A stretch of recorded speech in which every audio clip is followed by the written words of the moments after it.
You've probably noticed by now, in your years of being a human, that human beings need a lot of stuff to live. Food, water, shelter, YouTube. Well, maybe not that last one. So where does all of this stuff come from?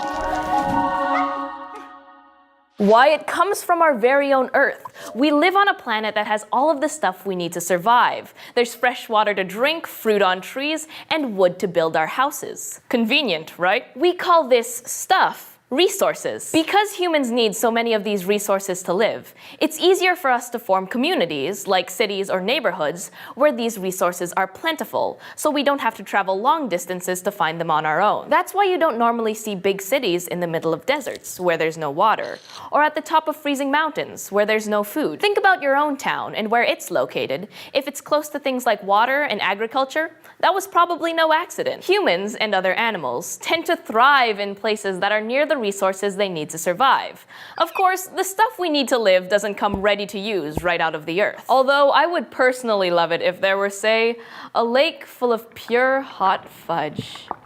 But in order for us to use the resources around us, we have to transform them first.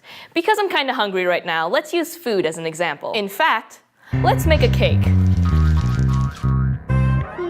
Think about all the ingredients that you need to put together in order to bake one of these delicious treats. Let's start with some water. The water that comes out of your kitchen faucet most likely came from rivers and lakes around your town. But before the water is safe to drink, it has to be cleaned and stored in places like reservoirs and water towers. Okay, what next?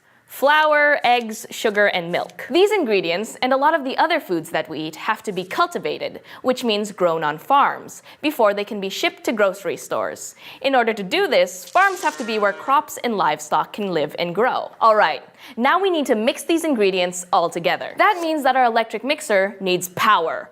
The energy we use to power all of our gizmos can come from a lot of different places. Sometimes it comes from materials that we have to dig underground to find, like oil and natural gas. Some houses get their energy from the sun or by wind. Some towns that are close to large dams can even get their energy from moving water. But more on that later. Now, how do we bake this bad boy? The same kinds of energy that powered our mixer also help do things like heat our homes and cook our food.